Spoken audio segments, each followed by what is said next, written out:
I was carrying serving bowls into the dining room when I heard it. My sister's voice. Soft, sharp.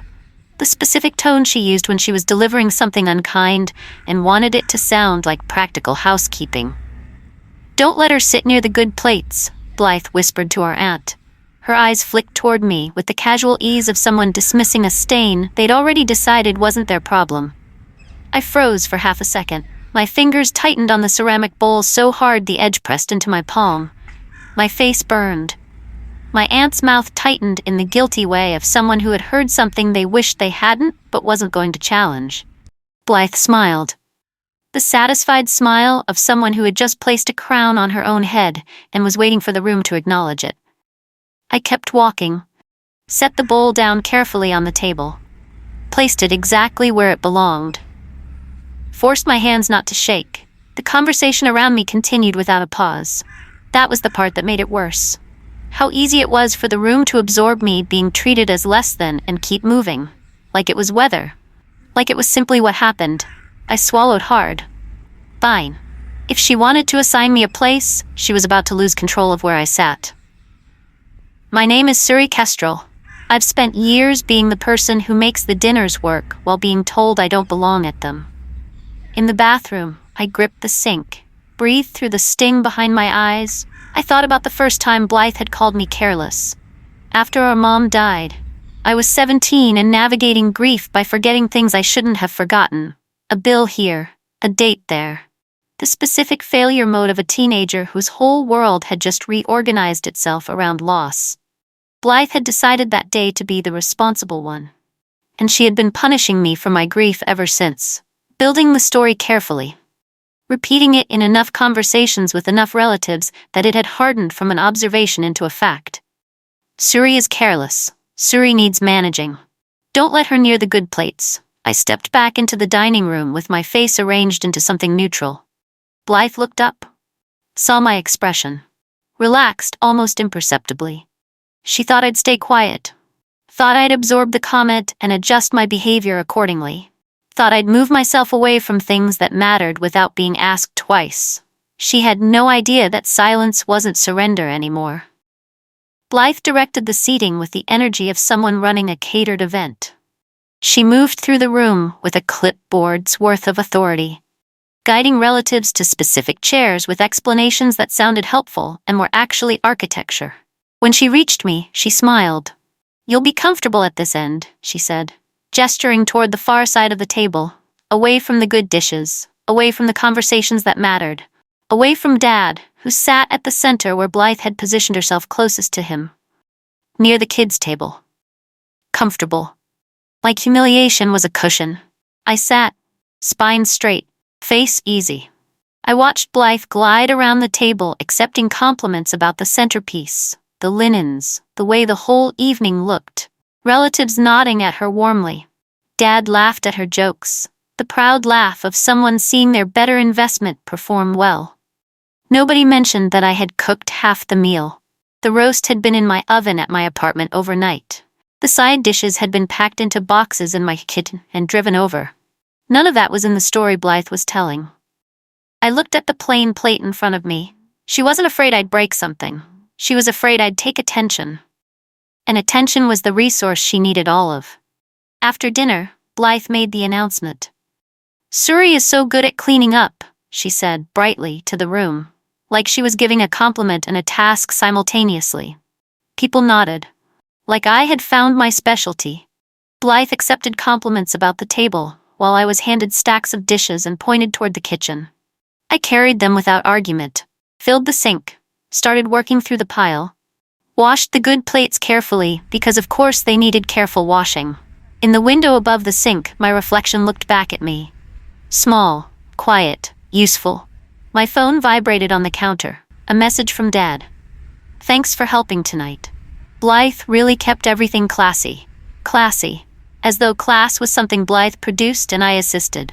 From the dining room I heard Blythe's voice. She was telling a story, her voice warm and entertained. "Suri used to be such a mess," she was saying. "You should have seen her before I stepped in." The laughter that followed was gentle, fond, the laughter of people who found the contrast charming.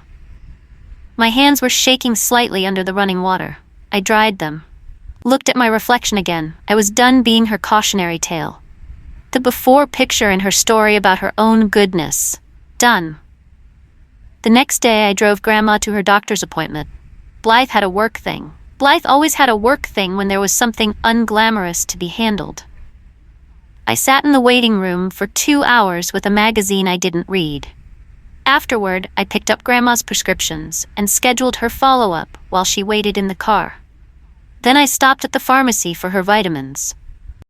Then I drove to Dad's house because he had texted saying he was out of a few things and couldn't get out. I unloaded the bags, put things in the refrigerator, checked that the heat was working. On the drive home, I thought about how many days looked like this one. How many weeks were built from this material? Appointments, prescriptions, groceries, the invisible infrastructure of keeping a family running, work that nobody applauded, work that didn't appear in anyone's narrative about who was keeping things together. At a coffee shop, I ordered something and sat with my phone. Opened my notes app, started typing. Date, task, hours.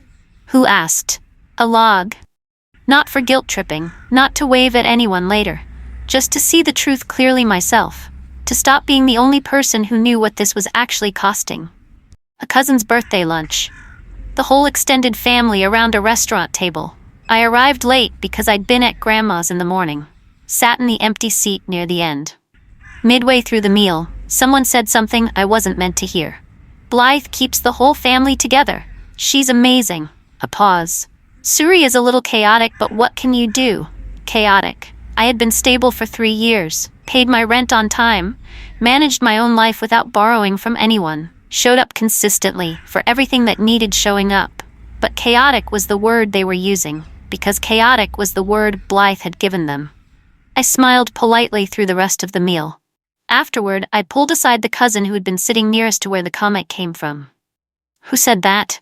I asked. Gentle, curious. The cousin looked uncomfortable. Blythe kind of implied it, she said, in the group chat last week about something that happened.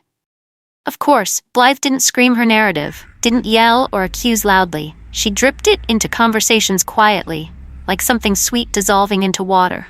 By the time anyone tasted it, it had been there the whole time. Dad called asking if I could help with the property tax payment. Just this once, he said. My stomach dropped because I had helped with it last year. Different conversation, same request, same once. What happened to the savings, I asked, keeping my voice even. Dad paused. Blythe's been helping manage the account, he said. She tracks things. My pulse spiked. Manage the account. I hadn't known that. Hadn't been told.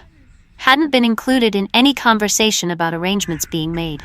Blythe had access to Dad's finances, was managing them. And the first I was hearing about it was in the context of explaining why he was short. That night, I opened my own banking app, went through a year of transfers labeled family, amounts that seemed small individually. Together, they told a different story. I sat on my kitchen floor with my phone and looked at the total for a long time. Blythe wasn't just controlling where I sat at the dinner table. She was controlling money. While I was being characterized as careless, while I was being seated near the kids' table, while I was doing the invisible work she was too important for. And apparently, everyone had decided this was reasonable. I opened my email the following evening looking for something else entirely. Found an old thread. Scrolled through it. A bank notification forwarded to Dad. Copied to Blythe, subject line. Authorized user change confirmation. My hands went cold. I read it twice. 3 times. Blythe had been added as an authorized user to Dad's account. The notification had gone to Dad and to Blythe, not to me. Not that I should have been included. But the confirmation of it sitting there in an email thread I'd been partially copied on without anyone mentioning what it meant. Authorized user. I called Dad the next morning, kept my voice completely easy. Hey, I said. I saw an old email about Blythe being added to your account. When did that happen? Dad sighed. The specific sigh of someone who didn't want to have a conversation they knew was coming. She handles things, he said. She's responsible. Blythe's word. Her label for herself. The thing she'd decided she was the day Mom died and had been building her identity around ever since. I said okay. Ended the call. Sat with what I now understood. I wasn't just being disrespected at dinner tables. I was being positioned as disposable inside a system that was quietly running on my labor. Blythe texted me 4 days before the next family dinner. Hey, just a reminder, no red wine near the good place settings. I know you sometimes don't think about these things, just being proactive. I read it standing in my kitchen. My face went warm. I had never broken a plate. Not once. Not in childhood. Not as an adult. The no red wine reminder wasn't about wine. It was a message. A quiet, civil, pleasant-sounding message designed to establish something clearly before I arrived. That Blythe set the rules. That I was the kind of person who needed reminding. That my presence at her table was conditional on following her standards. I typed back. Noted. 2 words. Completely neutral. Then I screenshot the text. Saved it to a folder I'd created on my phone. The same folder I'd been adding things to. The same folder that was growing in a direction I hadn't yet decided what to do with. Blythe was building a case that I was unworthy. And I was building something that would outlast her case by a significant margin. Patience was the one tool she had never assigned me in her story. Because she'd never imagined I was using it. Grandma squeezed my hand after her appointment. I was helping her into the car. The specific, careful process of settling her into the passenger seat with enough time and without rushing. She held on after I'd gotten her seated. "You're the one who shows up," she said. My throat tightened. Grandma looked tired, smaller than she used to look. The particular smallness that arrived gradually, and then one day you noticed it fully. "Your sister makes things pretty," she said, choosing her words carefully. The way Grandma always chose words, like she understood their weight and respected it. "But you make things work," she finished. I sat in the driver's seat and didn't trust my voice immediately. Then Grandma added, very quietly, like she was saying something she'd been deciding whether to say for a while. "Don't let her push you out." Push you out. The phrase sat in the car between us, because it was exactly what was happening. Slowly, socially, politely, each dinner placement. Each management of narrative, each authorized user addition, each time my labor was made invisible while her presentation was made central, Blythe was pushing me out of the family's recognition. Its finances, its story. And Grandma had seen it clearly enough to name it. I watched Blythe more carefully at the next family dinner. The performance of her, the way she moved through rooms, the way she maintained what she maintained. A waiter placed a fork slightly wrong near her, and her smile disappeared for exactly half a second before returning. She said something to him in a low, firm tone. Smiled at the table immediately after like a curtain being drawn back into place. The smile was always at the ready, but underneath it, the energy was different than it looked. Later, I was near the hallway when I heard her voice. Low, speaking to our aunt. "If Suri makes things difficult, Dad will spiral," she said. "He can't handle conflict right now." I stood very still. I was the threat to stability. I was the one they needed to manage. Even though I was the one managing the appointments and the prescriptions and the grocery runs and the invisible work that kept everything functional, I understood something clearly standing in that hallway. Blythe's cruelty wasn't random, wasn't mood-based, wasn't careless. It was strategic. She kept me small because small meant controlled. Because if I took up appropriate space, her control of the room's attention couldn't breathe, and control was the one thing she couldn't function without. Blythe called on a Thursday afternoon. Voice sweet. The specific warmth she used for requests she knew she shouldn't be making. "Hey," she said. "I need a favor." She was planning an anniversary dinner for Dad. "Lovely," she said. "Elegant. The good plates, of course, real linens, a few close family friends in addition to relatives. She needed me to cover the catering deposit. Because Dad was a little short this month. My chest tightened as I listened.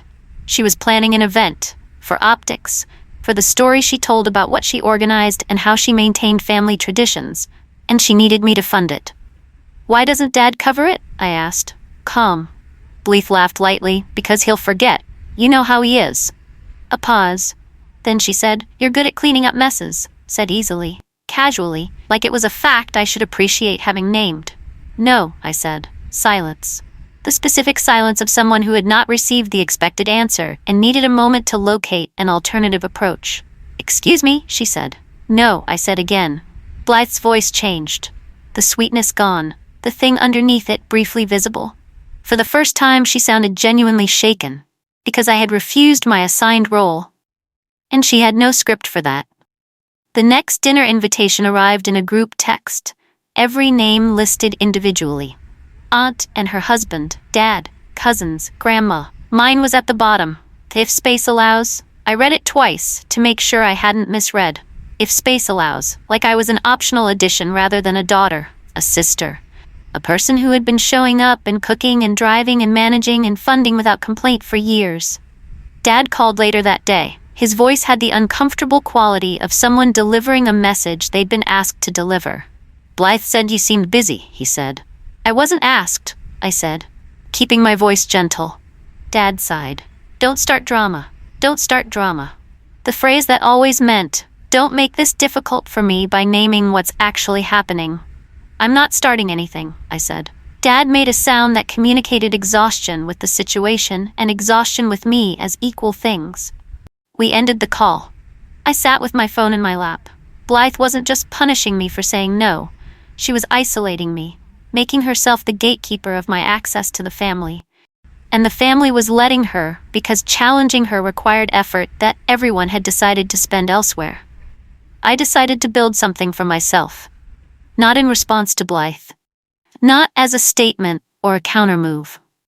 Simply because I'd been delaying my own life to maintain availability for a family that wasn't acknowledging the cost of that maintenance. I enrolled in the certification program I'd been putting off for 18 months. Completed the modules in the evenings and on weekend mornings when I would previously have been on call for whatever was needed. I updated my resume.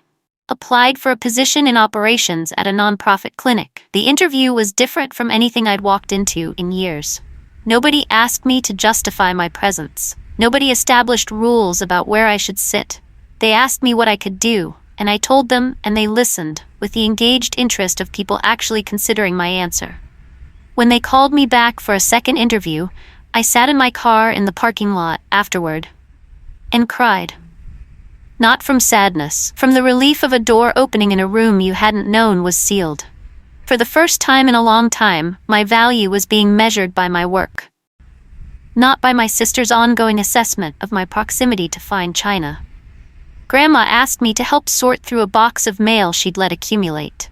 We sat at her kitchen table on a Saturday morning. I made tea. We worked through the pile together. Near the bottom, I found a bank notice. Overdraft protection had been used on Grandma's account. The date was recent. The amount was not catastrophic, but was not small. I kept my expression neutral, set the notice aside. After we finished with the mail, I asked Grandma gently about her accounts, whether she'd made any large purchases recently that she hadn't expected. Grandma's face went careful, the specific careful of someone deciding how much to say. Blythe has been helping with some of my payments, she said finally. Helping. The word Blythe used for every form of access she acquired. I felt cold in a way that moved slowly through me. Blythe had positioned herself inside Grandma's finances, just as she had with Dad. That evening I called a financial counselor named Nessa Quinn, someone Grandma's social worker had recommended the previous year.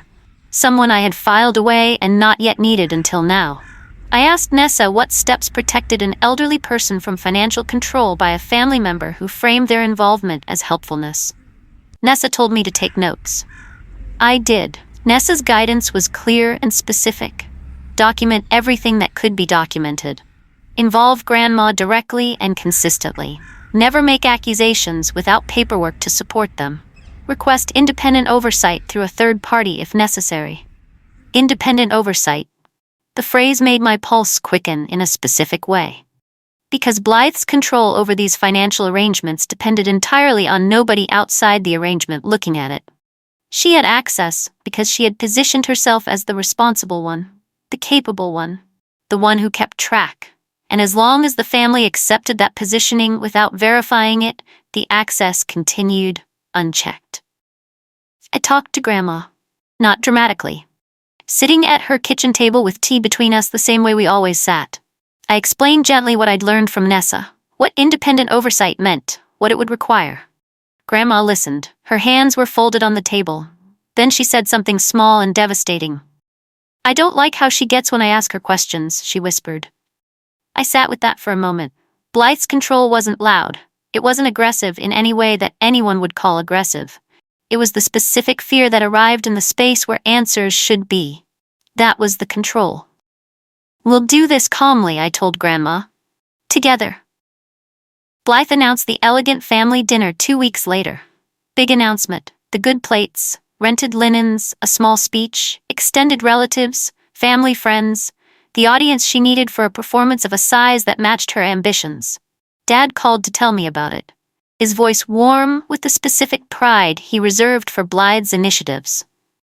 "She really has it together," he said. The familiar sting of the phrase, the familiar positioning. Then he added, "She wants you there. But just try not to create tension, okay?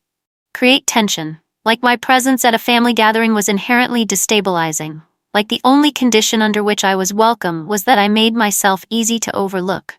"I'll be there," I said.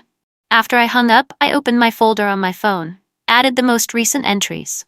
The overdraft notice, the notes from my conversation with Nessa, the text from Blythe about not mentioning money, the screenshot of the dinner invitation with my name listed as a contingent afterthought. Then I started preparing in the specific way that mattered, not the dishes I was going to bring or the appropriate outfit. The documentation. The truth, organized and accessible. The thing that made preparation feel different from just showing up. Nessa helped us through the process over 2 appointments. Grandma revoked Blythe's authorization from 2 accounts, set up a simple oversight structure with a third-party review on any transactions over a certain amount. Named me as a contact for communications rather than Blythe. The second appointment was brief. The paperwork was quiet. The changes were administrative. But Grandma's hands trembled as she reviewed the documents before signing. She looked at me at one point and said, in a voice that was very small, "Am I allowed to do this?" The question hit me somewhere deep.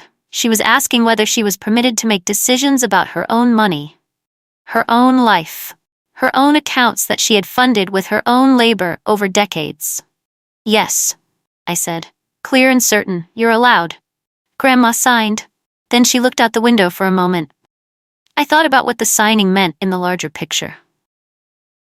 Because the seat that mattered wasn't at Blythe's elegant dinner table with the good plates arranged for presentation. The seat that mattered was here, at this table, where money and care and the real decisions about people's safety were made. Blythe had been sitting in that seat alone for too long. Tonight that changed. Blythe texted me 3 days before the dinner. "Hey, just want to ask that you don't bring up anything financial at the table. It'll make you look bitter and make things uncomfortable for everyone." I read it twice. My stomach flipped, not from fear, from the clarity of what the message revealed. She knew I was close to something, knew I had been talking to Grandma, knew that the arrangement she had quietly built was no longer fully under her control. The text was a warning, delivered pleasantly, asking me to stay quiet and preserve her ability to continue. I screenshot it, added it to the folder. Then Dad called. "Blythe says you've been upsetting Grandma," he said, voice tighter than usual. "I've been helping Grandma protect her accounts," I said calmly. Pause. "That sounds like attacking Blythe," he said. "It sounds like protecting Grandma," I said. Dad exhaled. "Why can't you just let Blythe manage things?" "Because she's mismanaging them," I said. He hung up. I sat on my couch afterward and shook. Not from fear, from the weight of understanding that what was coming was going to require the family to choose, whether they wanted to or not. The job offer arrived on a Tuesday. Email with the clinic's letterhead. Start date, salary, benefits including the specific ones I'd been without for 2 years. I sat down on my kitchen floor, laid my back against the cabinets, and cried. Quietly, the specific crying of relief rather than sadness. The release of tension that had been building in layers. Then I sat with what it meant beyond the job itself. It meant I could move, could find an apartment outside the geographic orbit Blythe had been managing, could create distance that wasn't anger-based or reactive but was simply mine to choose. For the first time, leaving didn't feel like abandonment or defeat. It felt like an available door. I called Grandma, told her about the offer. Grandma was quiet for a moment. Then she said, "Good. Go be happy." said so simply, with the directness of someone who had been watching me not be happy for a while, and had strong feelings about that fact. Her blessing settled into me like something warm. I would still call, still show up. Just from somewhere Blythe couldn't arrange. Blythe's house looked exactly like she'd designed it to look. Candles placed at precise intervals. Name cards in their designated spots. The good plates arranged as centerpieces of a table that was as much performance as furniture. Guests arrived and exclaimed at the presentation. Blythe received each compliment gracefully, warmly, with the ease of someone who had been preparing for this specific moment and was now living inside the preparation's payoff. I arrived with Grandma. As we came through the door, Blythe crossed the room and bent close to our aunt's ear. I was 6 feet away. "Keep Suri away from the good set," she said. The exact same words as Thanksgiving. My stomach tightened, then released. Because this time I didn't freeze. This time I heard it and moved through it and kept walking and helped Grandma to her chair and sat beside her. Grandma reached over and put her hand on mine, squeezed once. Blythe didn't notice. She was already working the room, arranging, presenting, establishing the evening's architecture. I sat with my folder in my bag. I wasn't here to beg for a place near the good plates. I was here to take the seat that actually mattered. After the main course, Blythe tapped her glass. The crystal sound rang through the room. Everyone quieted. Dad looked at her with the specific fondness of someone watching their better investment. Blythe smiled at the room. The full, practiced smile she kept polished for moments exactly like this one. She had a few words, she said. Before dessert, a toast. I felt the folder in my bag. Light against my hip, clean inside, organized in the order that would make it impossible to misread. I pressed my hand against it once. Then I breathed, not slowly in a way anyone would notice, just one honest breath. I wasn't going to yell, wasn't going to make it ugly, wasn't going to perform outrage for an audience or give Blythe any material to use in the story she'd tell about this evening afterward. I was going to say what was true, calmly, specifically, with documentation. And then I was going to leave with my coat on and my head level. Blythe cleared her throat. The room leaned in. Dad looked proud. I understood completely what the next few minutes would change. And I was fully, finally, completely ready. Blythe began her toast warmly. Family traditions, keeping standards, what it meant to hold things together with care and intention. She gestured toward the good plates like they were evidence of love rather than performance. Then she laughed, the light, socially practiced laugh she used for statements she wanted to seem playful. "Some of us keep things beautiful," she said, eyes sweeping warmly around the room.